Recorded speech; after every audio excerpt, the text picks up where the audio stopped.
He never planned to be there. That was the thought looping through Daniel Carter's head as he sat stiffly at a small corner table in a softly lit restaurant, fingers wrapped tightly around a glass of water he hadn't touched. The place was warm, intimate, the kind of restaurant meant for couples who already knew where the night was going.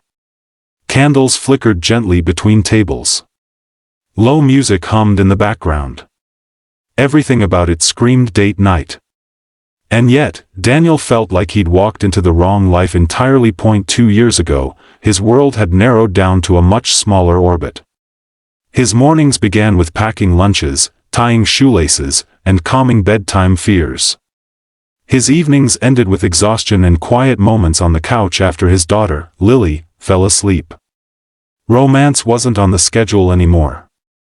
Survival, stability, and love for a 6-year-old girl were. So when his best friend Mark had insisted he just show up tonight, Daniel assumed it was another awkward attempt to drag him back into the land of normal adults who went out on weekends.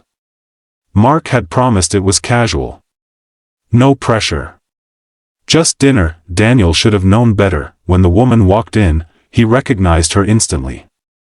His stomach dropped, and his chest tightened like someone had pulled a cord around his ribs. Emily Ross. Mark's ex. The room didn't spin, but something inside Daniel shifted uncomfortably. Emily hadn't seen him yet. She paused near the entrance, scanning the room, her expression cautious but composed. She looked different. Not in a dramatic way, but in the subtle way time reshapes people. Her hair was shorter. Her posture stronger. There was a quiet confidence about her that hadn't been there before. Daniel considered standing up and walking out. That would be the right thing to do. The honorable thing. But before he could move, Emily's eyes met his. Recognition flashed across her face, followed quickly by surprise, and then something softer, more complicated. She walked toward him anyway. You've got to be kidding me, she said quietly, stopping at the table. Daniel exhaled slowly. I was thinking the same thing. They stood there for a moment, both clearly aware that they'd been played. Tricked.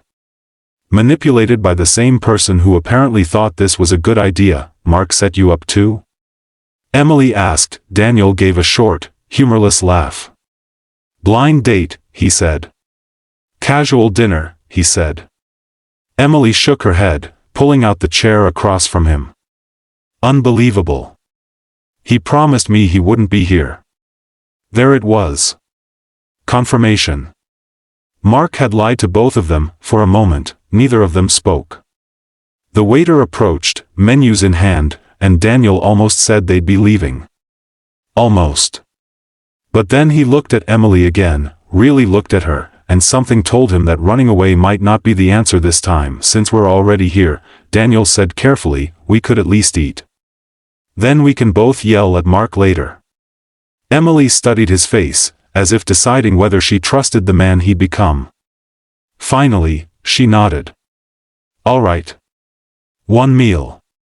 The tension didn't disappear, but it shifted. They ordered food.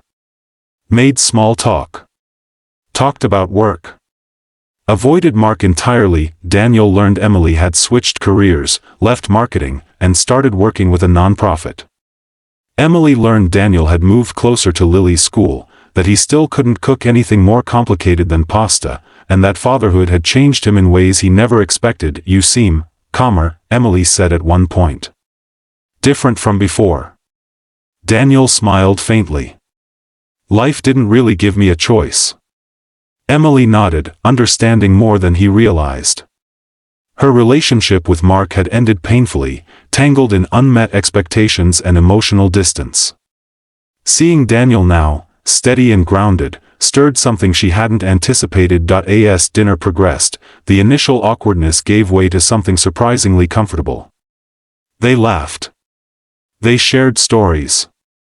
They even talked about Lily. She sounds amazing, Emily said, warmth in her voice. She is, Daniel replied instantly. She's everything. When dessert arrived, Emily hesitated, staring down at her plate. Daniel noticed the shift. Everything okay? He asked. Emily took a breath. There's something I should probably tell you. Daniel braced himself. She looked up at him, eyes serious now. I didn't know you'd be here.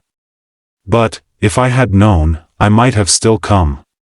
That surprised him. I've thought about you, she admitted. More than I probably should have.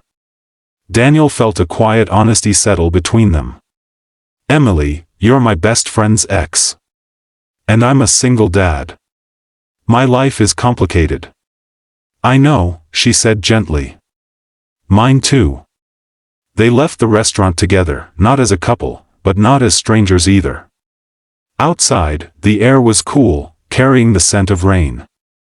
They stood on the sidewalk, unsure how to end the night. I should get home, Daniel said. Lily will be asleep, but I don't like being out too late. Emily smiled softly. That makes sense. There was a pause, heavy with unspoken possibilities. Can I ask you something? Emily said, sure. She hesitated, then asked, do you want to keep seeing where this could go? The words hung in the air, fragile and brave. Daniel didn't answer right away. His mind raced through responsibilities, loyalty to Mark, fear of disruption, fear of hope. He thought of Lily's laugh. Her trust. The life he'd built brick by careful brick. I can't promise anything, he said finally. But I don't want to walk away from something real just because it scares me. Emily nodded. That's all I was asking. They exchanged numbers. Not a commitment. Not a declaration. Just a door left slightly open. Mark called the next day.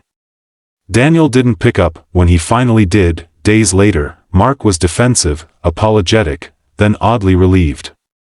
I thought you two deserved a chance, he said. You lied, Daniel replied calmly. I know. But did I ruin everything? Daniel glanced toward the living room, where Lily was coloring on the floor, humming softly. No, he said. You complicated it. Life didn't change overnight. Emily didn't rush into Daniel's world, and Daniel didn't rush her into Lily's. They met for coffee. Took slow walks.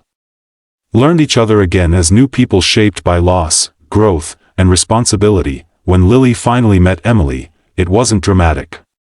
Just a quiet afternoon at the park. Emily knelt to Lily's level, spoke to her like she mattered, listened like she was important. That was when Daniel felt something settle in his chest. Weeks turned into months. Mark faded into the background, accepting what he'd set in motion. Emily and Daniel built something careful, intentional, rooted in honesty. One night, as they sat on Daniel's couch after Lily had fallen asleep, Emily leaned against him and whispered, I'm glad he tricked us. Daniel smiled, wrapping an arm around her. Me too. Because sometimes, the most meaningful chapters don't begin with perfect timing or clear intentions. Sometimes, they begin with a mistake, a lie, and two people brave enough to ask a simple, terrifying question.